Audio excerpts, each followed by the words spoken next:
আপনারা জানেন যে আমরা আসলে সবাই ছিল, সবাই আমরা একটা অর্ডার করেছিলাম যে আমরা এখানে কিতাবগুলো দেবো। এই কিতাবগুলো আজকে আমরা বিতরণ করব। এই কিতাব বিতরণ অনুষ্ঠানে আজকে এখানে অবস্থা আছে আমিনিয়া আলিম মাদ্রাসার নতুন সভাপতি, যা মেহেদি চাচা। আসলে এই মাদ্রাসা একটা সভাপতি নিয়ে এখানতে 6-7 মাস আগে আমাদের একটা জল্পনা কল্পনা ছিল, যেখানে সভাপতি বিপুল ভাই হওয়ার কথা হয়েছিল। কিন্তু ওই দিন 1 সপ্তাহ পরে আমি তখন এমপি ভোট হয়েছিল জাতীয় নির্বাচনে, ওই নির্বাচনে কিন্তু 1 সপ্তাহ পরে সুভাষ সাগরে আইছিলাম যে আসলে এখানে সভাপতি পদটা ওনাকে দেওয়া যাবে না। উনি এমপিকে আমি তখন ফোন দিলাম, ওনাকে কথা হয়েছিল যে ওনার তার আগেই ডিউটিটা দেওয়া হয়ে গেছিল। আমার ইচ্ছা ছিল এখানে বাদে অন্য কাউকে আমাকে সভাপতি করতে হবে, এটাই আমার দাবি ছিল। তাছাড়া আলহামদুলিল্লাহ সেটা আসলে থেকে যে আমাদের দেশের বিভিন্ন স্থানে একটা শিক্ষা প্রতিষ্ঠানের সব জায়গায় সব থেকে মানে সভাপতি নতুন কমিটি তৈরি হয়েছে। সেই নতুন কমিটি থেকে আমাদের মাদ্রাসায় চাচা মেহেদি হাসানকে সভাপতি হয়েছে। আলহামদুলিল্লাহ আমি খুব খুশি হয়েছি। প্লাস আরও খুশি হয়েছি যে নবখানে 4টি প্রতিষ্ঠান আছে, এই 4টি প্রতিষ্ঠানে 2টি প্রতিষ্ঠানে সভাপতি হিসাবে মেহেদি চাচা আছে, জামাতে আমি জামাতে আমি আর 2টো প্রতিষ্ঠান 8টা প্রতিষ্ঠান বিদ্যাপীঠ হয়েছে। সেখানে আমাদের বিচারক ভাই আছে, উনি খুব ভালো লোক, উনি শিক্ষিত লোক, উনি খুব ভালো ব্যক্তিত্ব। উনি সভাপতি হওয়াতে আমি খুব আনন্দ বোধ করেছি না, আসলে একটা জায়গা মতো একটা সভাপতি হয়েছে। আর একটা বঙ্গবন্ধু স্কুলে ওখানে আতর রহমান, উনি ছাত্র দলের করতেন বা আমার ছোটোবেলা থেকে ওনার সঙ্গে আমি দেখেছি। যখন ক্লাস 9 পড়তো, আমি যখন ক্লাস 6 পড়ছি, ওখানে উনি সভাপতি হয়েছে। আলহামদুলিল্লাহ উনি খুব ভালো ব্যক্তিত্ব।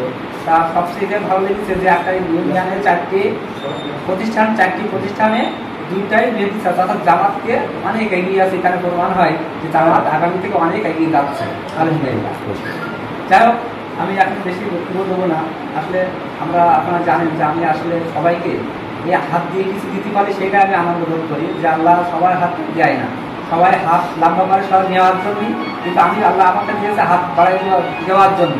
যাই হোক, আমরা কিতাব বাচ্চাদের 9 থেকে দিচ্ছি। আমরা 10 জনের একটা অর্ডার ছিলাম, আমি এক এটিমকে 1 সেট দিয়ে দিয়েছি আর 9 সেট এখানে নিয়ে আসছি। আমরা এটা আজকে এখানে দিয়ে দেবো। আপনারা আমার মা, আমরা জানেন যে আমার আম্মা মারা গেছে, আপনার মা সবারই আছে। আমার মা একটু ব্যতিক্রম, আমি আমার জানাতে বলছিলাম কীরকম ব্যতিক্রম, এর ভাষা বোঝাতে পারবো না। আমি যখন ক্লাস 9-10 পড়ি, তখন আমি আমার ভাইয়ের এখানে থাকতাম। আমার ভাইয়ের এখানে যখন থাকতাম, তখন আমি ধান চালাতাম, ভ্যালেতে ধান নিয়ে আসতাম, ধান মাই করতাম, সেই চাল আমার ভাই বিক্রি করতো। তো তখনই আমার যখন ভাই বোনটা মা আর আব্বা আলাদা খেত, তো তখন আমি দেখেছি আমার মা গুলডে অর্থাৎ পাটালি দিয়ে গুলডে ভাত খাচ্ছে। তার মনে হয় গুলডে ভাবছে, ওগুলো বাবা আমি তো আটা পাবো কোথায়।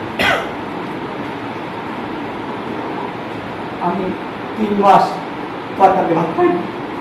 আমি মানে এরকম লোক ছেড়ে আপনি খাওয়া যাবে না। আমার মা শুধু গুলডে ভাত খেয়েছে, তো আটা পাবো কোথায়। আমি 3 মাস আমি পাটালি ভাত খাইনি, শুধু গুলডে আমি ভাত খাইছি। তারপরে যখন মা তরকারি ভাত খেয়েছে, তারপরে মানে আমি ভাত খাই তরকারি দিয়ে। এটা আমার ভাবি জানতো না, ভাই জানতো ভাত তরকারি খাই না কেন, শুধু বললে ভাত খাইতো না। আমি কারোর সঙ্গে প্রকাশ করতাম না, মা আমার পরে আমি প্রকাশ করলাম। আর কালকে আমার বন্ধুর সঙ্গে বলেছে, আর আজকে এগুলো বললাম।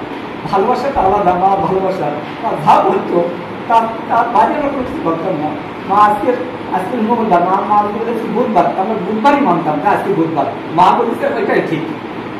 আসলে তোমরা ছাত্র, তোমাদের মাকে বাপকে ভালোবাসবা, কারণ এই যে ভালোবাসা যে মা পাখালিতে ভাবছি যে আমি 3 মাস খাইছি, কিরাপ খাপাবে, এগুলো কিরাপ করবে।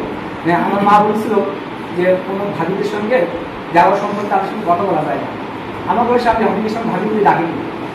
আমার ভাবিরা আছে, আমার বড় বড় ভাবি, তাদের ভাবি বলি ডাক, তারা আমাদের কেন কথা বলে না, কেন তোমার আমাদের যাওয়া সে আমাদের সঙ্গে কথা বলে না কেন। আমি ভাবিদের সঙ্গে কথা বলতাম না। এই যে মা আসলে শুনতাম, মা একটা কথা বললে এই কথাগুলো আমরা শুনতাম যে আসলে এইটা ভালো, এইটা মন্দ, এটা কি, সেইটাও ফলো করতাম। মানে স্পষ্ট করতে আমি বলতেও না এইটা করতে, ওইটা করতে বলতাম, যদি দেখতাম শুনতাম সেটা আমরা করতাম। যাই হোক, মার ভালোবাসা যে কথা আমরা আগে বলেছি যে আমার মা দোয়া করতো, মানে 24 ঘন্টা 12 ঘন্টা ঘুম চাপা থেকে 12 ঘন্টা আমার জন্য দোয়া করতো। আর মার দোয়ায় আমি যখন টাকা সম্পদ আমি হাতে তোলা পাতাম, মানে যখন মানুষ একজনকে একদম দিতে সময়টুকু লাগে রাস্তায় করতে হাতে তোলা করতো, আর আমার মার দোয়ায় আমি যখন টাকা তোলা যাতে পারতাম সেটুকু সম্পদ করেছিল। আমার মা তুমি সবাই আমি খুব পাচ্ছি, মা তুমি খুবই আমরা 3টের সময় বেরিয়ে যাচ্ছে, তার জন্য নামাজ করছি। নামাজ করি তখন, তারপরে খাওয়া দাওয়া করি, তারপরে আমার করছে, তারপরে নামাজের সাথে নামাজ করি, তারপর মা কবর ব্যাপ করতে প্রায় দিন। আর ব্যাপটা সূর্যের কবরস্থানে যে হয়েছিল না, নামাজের সঙ্গে তো ব্যাপ হয়, ব্যাপ তো সর্বোত্তম হয়। মানে কি বলবো, মানে কালকে দেখি যে আমি আমার কবরের পাশে ছাওয়াই গেছে, আমি বললাম সঙ্গে সঙ্গে মানে টুপিটা খুলি পরে আমি তাদের নিজেই মাটি কেটে ওই মাটিগুলো আমি প্লেস করে দিলাম, খবরগুলো সুন্দর করছে। মা কি খালি হবে, কি থাকতে হবে, যখন বাড়ি ছিল ছোট্ট একটা বাড়ি ঘর করে দিলাম, সেখানে থাকবে, তার পরে সেই সঙ্গে তার মধ্যে একটু বাথরুম করে দিলাম, তার সিলিপ করে দিলাম, এসি দেবো। মা সবাই বলবেন এসি দেওয়া যাবে না, মানে মা কি করলে সুবিধা হবে, কি খালি সুবিধা হবে, এগুলো আমি বোঝাতে পারবো না। আসলে আপনাদের আছে মা, কিন্তু আমি মনে করি আমার মা একটু ব্যতিক্রম, এই ব্যতিক্রম বা আমরা সন্তানকে ব্যতিক্রম সন্তান। আমার স্ত্রীরা বলে মাতারিন বয়, মানে আমার থাকতে হলে অংশ বয় মাতার, অর্থাৎ আপনার মাকে মার ছেলে, মার সন্তান, মাতারিন বয়, মানে এরকম বোঝায় যে তারা মার কথা ওঠে বসে। হ্যাঁ, তার মানে তারা জানে যে একমাত্র তার মায়ের সব যেটা পাবে সেটা হবে। কিন্তু আমার মা কোনোদিন আদেশ করিনি যে এটা করতে হবে ওইটা করতে হবে, আকার ওকার ইংরেজি বলতো। এই যে গোস্তানের বিষয় এটাও আমার বলতো, আসলে ওটা গোস্ত হলে ভালো হতো, এরকম করে যদি তার মাটি দেওয়া দেখা হয় না, সেটা আমি কিন্তু মাথায় ঢুকে নিতাম, সেটা আমি প্রকাশ করেছি। আরও অনেক অনেক কথা আছে, সেগুলো পরবর্তী নেক্সটে যাতে গ্রামে অসহায় ব্যক্তির পাশে থাকতে পারে সেইভাবে আস্তে আস্তে প্রকাশ করবে, সেইগুলো আমি। আর আমার কথা হলে আমি তো বাস্তবায়ন করতে পারি। আপনার দোয়া করবেন, আমি যে কথাগুলো বলবো অনেক লোক তো বলে সরকারি অনুদান, এমপি মন্ত্রী দেখেছি, আমি চেয়ারম্যান মেম্বার সব দেখেছি, হ্যাঁ আমি এটা করবো, এটা আপনি কীভাবে করবেন, ওই সরকারি অনুদান আছে সেটা করবো। আর সেটা না আমার হলো আমি তো ছোটবেলায় জ্ঞান চালাই কামাই করছি, এখন তো কামাই করতেছি, এই আমার সম্পদ থেকে আমি দিই, এই জন্য এটা আমরা বাস্তবায়ন করতে পারি। আপনারা এই দোয়া করবেন যাতে আমি বাস্তবায়ন করতে পারি। আগামীতে আরও নগরটা ইউনিয়ন এর বাইরেও আমরা বিভিন্ন জায়গায় দিয়ে থাকি, আপনারা জানেন। হ্যাঁ, সবাই সম্মতি করেন। আমরা আরও বলছি যে আসলে অনেক কাপ আছে, যেরকম সুভাষ সাহেব বললো যে আসলে যে বিদ্রোহনের কথা বললো যে আসলে বিদ্রোহন করি ভালো মন্দ না, বিদ্রোহন পেলে আমার উপদেষ্টারা আছে, আমাদের আব্দুল মাহমুদ সাহেব আছে, আলতা ভাই আছে, তাদের সঙ্গে আমরা বলবো যদি ওইটা অসুবিধা হয় বা ভালো না হয় তাহলে আমরা অন্য সাইডে চলে যাবো, যেটা করলে আমরা সবাই ইসলাম গ্রহণ করবো, এটা ঠিক আছে। তাদের বেশি বক্তব্য দেবো না, যেহেতু আসলে আমার মনটা ভেঙে পড়েছে, তো মার কথা বললে আমার আসলে মানে হাতে বসতে হচ্ছে, মানে আমার চোখে পানি সবসময় পড়তেই আছে, এটা আমার বন্ধ করতে পারছে না, কেউ বন্ধ হচ্ছে না, এটা আল্লাহ সাথে করার ক্ষমতা নেই।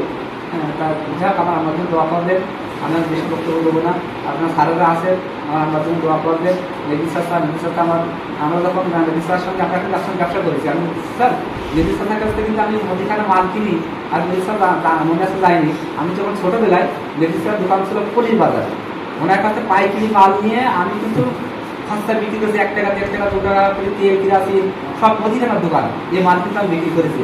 এখন তাছাড়া তো মনে নেই, কিন্তু আমার কিন্তু এগুলো স্পষ্টভাবে আমার জীবনে যে কাহিনিগুলো আছে সেগুলো কিন্তু আমার যথেষ্ট মনে আছে, আর আমার সেগুলো ভুলিনি। আর আমি যদি বলতাম তাহলে আমি লোকের সঙ্গে চলতে পারতাম না, কারণ আমাকে আল্লাহ দিয়েছে, আপনারা জানেন, কোটি টাকা গাড়ি চলাই বেড়ায় বা অন্য দিতে হয়, মানে অনেক কিছু, কিন্তু আমি ওইটা কোনো বুঝি, ওটা আমার তো আল্লাহ দিয়েছে তাই চলাচ্ছে, কিন্তু আমি সাধারণভাবে চলি। বুঝার মধ্যেই আমি কী করলাম, আমি একটা কাজ করলাম যে একটা ব্যক্তি এসেছে যে ভাই আমার বউ অসুস্থ, আমাকে একটু সাহায্য পাবে, তারপর বউ কোথায় মেডিকেল, তা আমি নামাজ পড়ে এসে বললাম দেওয়ার বললাম ঠিক আছে তুমি গাড়ি বের করো, গাড়ি বের করে ওকে নিয়ে আমি মেডিকেল চলে গেলাম, 5 তলায় গিয়ে দেখি আসলে ওনার বউ অসুস্থ না, কিন্তু মেয়ে অসুস্থ। আমি তাকে একটা পয়সা করে দিয়ে আমি চলে আসলাম। এই যে সময় এত বিজির মধ্যে আমি রাত 3টার সময় উঠে আসি, 56 মিনিটে, হ্যাঁ, কিন্তু সেই জায়গাতে উঠে ছুটতেছি, এই যে ছুটটা মানে কি বলবো, মানে ছুটি কেন 2 পয়সার কামাই করবো, সেই 2 পয়সার কামাই করি যদি আমি কোনো গরিব এতিম কোনো সমাজে কল্যাণ ভালো কাজ যদি আমি দিতে পারি, সেটা আমার দাম শান্তি।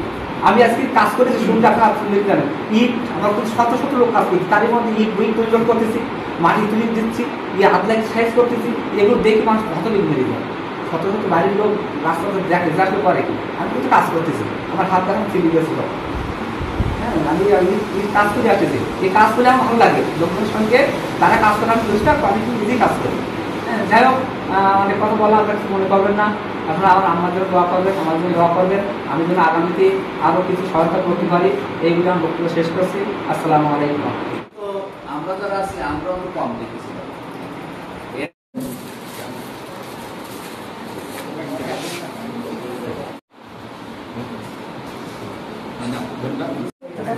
না, ধরো ধরো ধরো